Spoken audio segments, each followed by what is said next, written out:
So you might know up to now that I am a big fan of Michael Jackson. Yeah, that's right, I've been since I was 5 years old. Watch it. Yeah, see right there? That's the bias right there. I mean, this guy is my hero. It comes down to his dances and his nostalgia music. He was the king of pop rock. This is the reason why I absolutely hate the music we have nowadays. It's just too nice or just a bit too divisive. It was just really upbeat and just so energetic that now that this guy has a big screen adventure telling his life, I start to feel all that nostalgia coming back to me. All that nostalgia, I feel so childish and ticklish inside. It's finding that I'm gonna see my favorite singer on the big screen. And it was my favorite out of the very good quality documentary / movie sort of singer movies when it comes after Elton John with Rocket Man and Elvis Presley. This was obviously my favorite. This delivered the best. I honestly have to just honor it to Jeff R. Jackson. He just did such an amazing job of not just being like his uncle Michael. I almost just liked him pretty much just as much. He felt like him, he sung like him. And also the actor who played young Michael, he was just so darn likable and just great at singing and acting in this movie. I just don't know what to say. It was just really good, the acting. And I thought this did the perfect job of feeling like a movie, but also crafting the story of Michael Jackson's life, feeling a little bit serious and a little bit funny. It's another Project Hail Mary situation. It's not afraid to be funny in some scenes, like with the animals.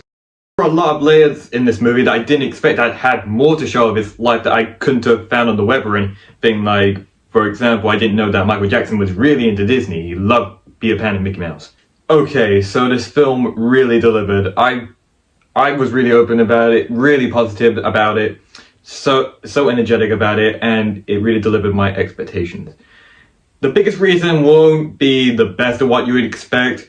It's because of all of his original songs. Not all of them, a lot of them are in it. I am a fan of when licensed music is used in a bunch of newer movies. To me, aside from Disney, I've never been a fan of when original songs were created from movies. And it's actually very genius of how they put in licensed music in movies that aren't retro.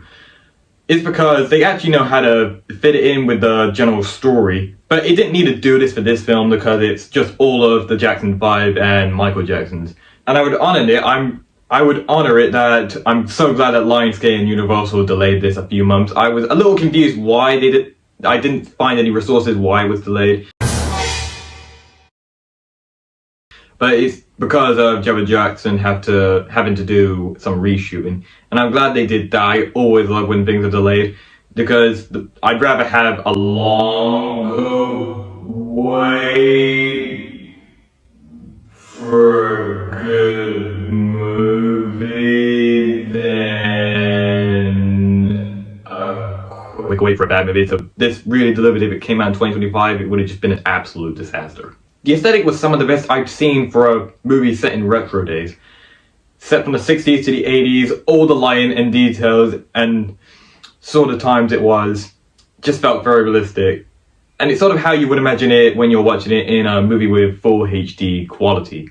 And sometimes it's not really that well executed when you see it in newer shows or movies. And now this is where we get into the bad side of the movie. It comes from the controversy of the critics with this 47% score on Rotten Tomatoes.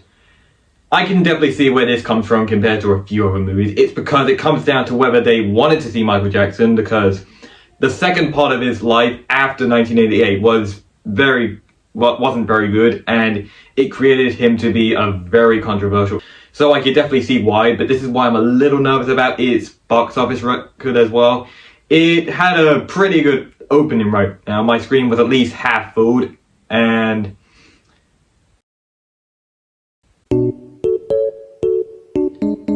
the fact that it's having a 5-day opening weekend, because most movies that usually have a 5-day opening weekend have to make a lot of money as they go on. I think that's the deal that happens, why it gets a Wednesday release. I mean, yeah, we predicted that it would make $1 billion.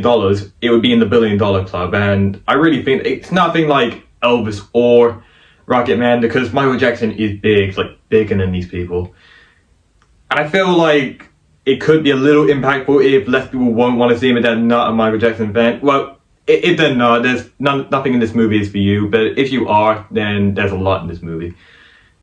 And I feel like the controversial build-up will keep coming along if that second movie happens. That was rumored, they rumored another movie. But overall, since I am a massive fan, I really thought it was so good. I think it's a little too early to do this, but this has been my best movie of the year. I'm not sure if something like Jumanji 3 or Spider-Man 4 could beat it. It was just really perfect to me. Like, even if it might have had some controversial stuff to it, I still thought just the general storytelling of Michael's life was just really good. If you liked the video, please make sure to like and subscribe down below for some more reviews and reactions. And I'm gonna see you again.